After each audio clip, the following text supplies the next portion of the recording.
Nanalo sa game number 11, ito pong si Grandmaster Gukesh dito po sa ginaganap na FIDE World Chess Championship 2024. At dahil doon lumamang po siya ng isang punto, 6-5 ang labanan. 6 si Gukesh, 5 lang po si Ding Liren. At ngayon pong game number 12 puti si Ding Liren. Kailangan niya po manalo para maitabla ang kanilang laban. Hello po sa inyong lahat. Ito po ang inyong coach, FIDE Master Daniel Causo. Simulan na po natin. Puti si Ding Liren. Ang tinira niya po ay C4. Nag-E6 naman po. Ito po ang si Gukesh na sinagot ng G3 lang ni Ding Liren.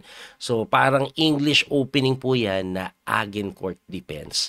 So ang idea po ng E6 magdi-D5 na sinagot lang po ng Bishop G2 at tinirahan lang ng Knight F6. So wag kayong magtaka, libre ito. Madali lang pong bawiin yan kasi. Ayan o. Ang mangyayari kasi pag nawala ito, mamaya makakapag-ipon. Kaya hindi po kinapture yan. Ayan. So ang tinira po dito, nag-Knight F3, nag-depot na si Gukesh. So pagkatulak po, nag-castling, and then Knight C6 develop lang. Aba, linya pa rin po yan. No? So tamang develop lang. Inuuna po itong Knight C6 sa kadahilanan gusto po niyan mamaya mag-E5. So, ang ginawa po ni Ding, ini-train agad. Hinamon ang pawn sa D4 na sinagot lang ng Bishop E7. So, pagka Bishop E7, kung mapapansin nyo, medyo nagamit na yung oras ni Ding. 152 na lang siya. Lamang na po ng konti si Gukesh. Ang tinira po dito ni Ding, nag-D3. At sa tiradang D3, ang tagal niya pong nag-isip. So, 143 na lang siya. 157 pa si Gukesh lamang. So, kinapture lang po yan ni Gukesh. Bilis tumira ni Gukesh. Binawi po ng and then nag-E5 na nga. Ayan. So, yung E5 po, very important mo para makalabas po yung bishop. Ayan o, magagamit. So, pagka E5, tumira si Ding ng Knight C3 na napakatagal na naman. According po sa interview kay Ding Liren, bakit tagal mo tumira dyan? Kasi sa ngayon po, halos 30 minutes na lamang nigo ka sa oras. Balik ko lang, no? Ina-analyze niya daw po yung mga tulak. Kaso it turns out, para daw mai-equal lang eh. Kasi pagka tulak, takes, capture, o bishop takes, kahit daw ata po mag-castling lang, pag nag-develop ka, kahit mag-C6, parang equal lang. So ayaw niya po niyan. Kaya bumalik tayo doon, kaya napilitan siya mag-knight lang po sa C3. Pagka C3, nag-castling na, and then nag-rook lang po sa E1 si Ding. Ngayon, pagka rook E1, ang linya po dito talaga, bishop E6. Ayan, yan po yung nangyari before. At kung mapapansin niyo po yung oras ni Gukesh, 156 siya, medyo natagalan po siya dito at tumira po siya ng nobility. Age 6 lang. Ayun. For the first time, nag-isip ng matagal si Gukesh. Yung age 6 po na yan, anong idea? Baka magbi-bishop E6 pa rin, pero he prevented Knight G5 muna. So, pagka H6 si Ding, nag-A3 lang. So, obviously, intending to go B4 yan, mag-expand sa queen side na sinagot ng A5 to stop the P4 idea na sinagot naman ng H3 lang ni Ding. Ang kunat.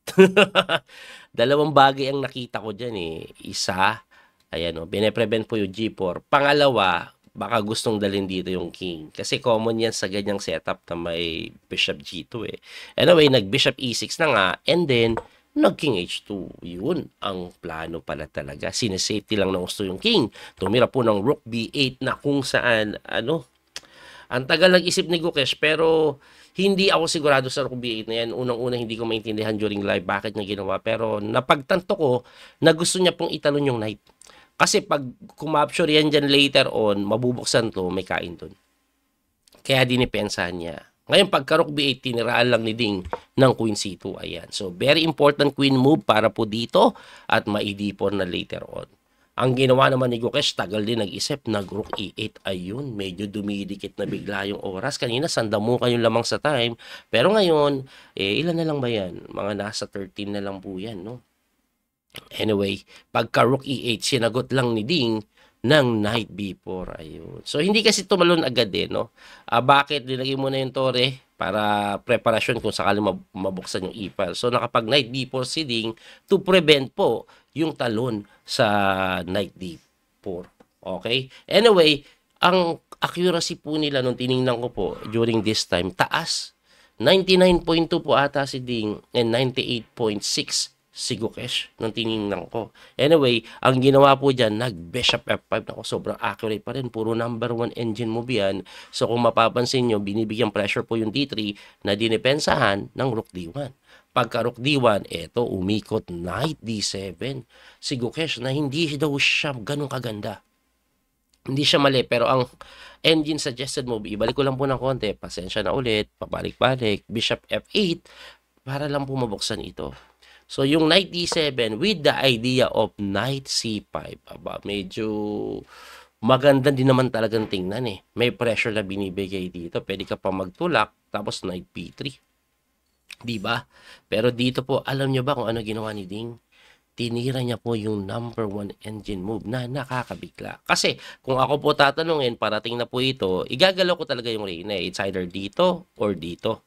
Pero mas pinili niya po yung queen dito. Oh. Umiwas lang talaga yan sa pin. Pero eto pala, mas maganda yung datingan na may binibigay na pressure dito para pag nawala ito, may threat. So, ang mangyayari po kasi yan, kumari mag-knight C5, magdi-D4 pala yan. Ganyan ang mangyayari. Pagka D4 po, may tatlong tire. Kainin mo to, mag-knight ka dito, o mag-knight D3. Pero, isa-isahin natin yan na pag kinapture pala kasi yan, kakainin lang yan ng knight eh. Ito, ayan, capture. Tapos kakainin din. Tapos capture. O yan, may threat dito, may threat doon. Diba? So, 1 pawn up. Balik natin doon. Ngayon, pag hindi po tinakes, ayan, magugulang kayo, pabalik-balik mangyayari. Magna-knight po tayo sa B3. Atakihin yung reyna, may pressure pa dito. Titirahan lang yan ng queen C3. Kasi pagka-takes mo dito, baliwala yan. Kasi knight takes E5 pala ang magandang bitaw. Nakapin kasi ito eh. Pagka-capture mo na ganun, bishop takes, ayan oh. May pressure na binibigay. Diba? Kaya balik ulit tayo doon. Ayan, balik tayo doon. Kasi ang pinaka magandang tingnan talaga, even Gukesh, sinabi niya to sa interview, may knight D3 akong tira. Napakagandang tingnan, diba? Pressure yung tore. Pero alam niyo ba, ang gagawin lang ni Ding, magdi-D5. At ayaw niya yung D5 na yan. Kasi pag knight takes E1 mo, magki-queen takes E1 lang. Gagalaw yung kabayo, saan siya pupunta? O let's say knight D4, tirahan ka lang daw ng knight takes dyan. Pagka pawn takes, knight takes, okay, bishop G6, tatakbo, kain to. Sabi ni Gukesh, hindi ako sigurado dyan kasi 2 pawn eh, parang mahirap. At totoo yun, 2 pawn ng konti ang puti dyan. Kaya ibalik na natin. Dito po ang tinira, nag-bishop G6 na lang. Ayun, medyo hindi daw ganun kaganda kasi pagka D4, sabi ni Ding, random ko na lamang ako. Ayan. So, pagka D4, sabi ni Gukesh, akala niya okay lang yan kasi may capture siya. Tapos, pagkapalit-palit na wala yung threat dito. Pero, na-miss niya daw yung bishop F4. Kaya, hindi niya tinuloy. Okay? Kasi pagka bishop F4, dumipensa ka dito, tapos saka ito kakainin. Alam, mangingisay ka po eh. Ayan oh. Ang daming nakabitin. Kaya sabi niya, hindi ko tutuloy yan. Delikading pala yan. Na-miss niya daw agad yung bishop F4 o yung tiradang yon. Kaya ang ginawa nag-E4 na lang. Natumakbo yung knight sa G1 at kung mapapansin nyo, grabe yung pawn, no? May pressure pa dito. Mamaya pagkatulak, tanggal to. So dito po, nag-knight B6 na lang yan. Pagka knight B6, nag-queen C3 lang. Dumipensa po sa C4.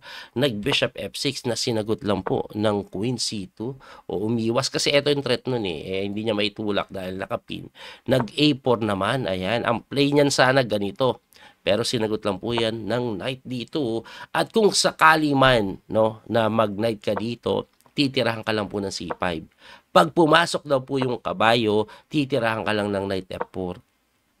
Anong meron? Ang kasunod, bishop lang dito. Ayun, lilibre to. Grabe yung kabayo, halos matrap. Ayan, no? Kasi pag tinakbo mo yan, ayan na, bishop F1. No? Pag kinapture mo to, pawn takes lang eh. Oh. Wala, kakain na to. Harangan man natin. Oh. Harangan, knight C3 lang. Oh, depensahan. Talagang dinidepensa, hanggang dulo, bishop B5. Wala. No? Umaba lang pero ganun ang mangyayari. So ang ginawa niya, nag-bishop G5 na lang. Ano idea ng bishop G5? Kung sakaling tikman mo, pawn takes, tapos may tulak na ganun, may pressure na binibigay sa reyna. Sabi ni Ding, wag kang magulo. Knight F4 lang ako. Number 1 engine move. Yan po talaga ang nagpalamang ng gusto. Bakit? Kasi pagka bishop takes F4 dyan, bishop takes F4, may pressure dito, kahit itulak mo daw yung pawn, no? kahit itulak, hindi ginawa yan. Pero pag tinulak, may hataw sa Reyna, takbo mo lang, capture, libre yung pawn, may threat pa dito, titirahan lang daw ng rook F1 eh. Depensahan mo, rook takes. Wala na. Lakas na ng pyesa. Sunod puntiran yan. Actually, kahit hindi pala rook takes, kahit po tulakan na lang, ayan pwede din. Knight E7, tapos D6. Grabe. Grabe D6, no? Pagka-capture mo kasi, Knight takes D6, ang dami nakahang, no? Anyway, balik tayo sa nangyari. Nakita din ni Gukesh, kaya nag-rook C8 na lang.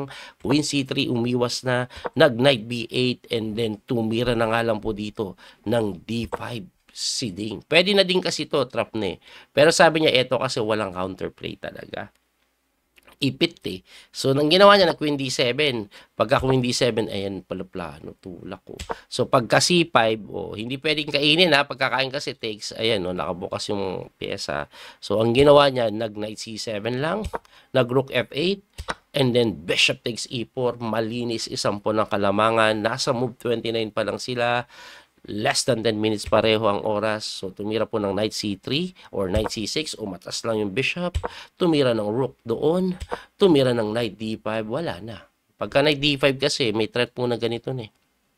So, kinapture takes. Takbo yung kabayo. Kinain yung pawn. Dalawang pawn yung kalamangan. Pair of Bishop ka. Pass pawn pa. Ang daming threat. Walang buhay. So, nag-rook na lang po yan sa C8. Tumakbo. Umaasa pa dito si Gukesh kasi time pressure. Baka magkamali. Move 34 pa lang. 6 moves pa eh. Nag-Knight A6. Tumira lang ng Rook E7. Hitting the Queen. Tumakbo po yan sa may B5. D7. Tumakbo yung Torre sa C4. Queen E3 lang. Ayan po, no? Ang mga idea niyan. Later on, gaganon. Anyway, nag-Rook C2 kasi di pa pwedeng gumanon dahil may kaid dito. Sinagot lang ng Bishop sa may E6 or D6, eto na talaga gagawin yan. Kasi kainin mo man, may capture doon. Ang ginawa niya, nag-F6 pero tinapos na ni Gukesh by playing this amazing tactics. Rook takes G7. At tinapos pala ni Ding. Napagbabaligtad ko eh. Naparesign si Gukesh sa kadaylanan na pag in-capture mo, capture with a check, takbo, and then promote. Lamang na lamang. At mamamati na yan, ilang moves na lang. Ilang moves na lang. Kasi pagkapunta dito, Queen check. Harang ka pa, Queen F6. Takbo ka pa, mate. Wala ng buhay. At dahil doon, naipantay ni Ding Liren yung laban. Ang score, 6-all after 12 rounds. Grabe, tie pa rin. May dalawang laro pang nalalabi. So rest day po mamaya. Anyway, ang galing ni Ding, no? Ganyan din po yung ginawa niya nung laban nila ni Nepo. Sa round 12, lamang ng isa si Nepo pero pinanalo ni Ding. So, matindi, no? Hindi ko nagawan yung ibang video like yung round number 10, no? Abangan nyo po yung video na yun. Siguro, ihabol ko. Gawan ko na analysis pag may time. Muli ito po yung Coach Speedy Master Daniel Causo. Pagpasensya na medyo mahaba analysis natin ngayon. Hanggang sa muling pagkikita. God bless po mga kabiyahe. Thank you po sa inyong support. Don't forget to like and share, follow, and subscribe. Bye-bye po. Thank you. That little mouse, 'cause I'm an albatross.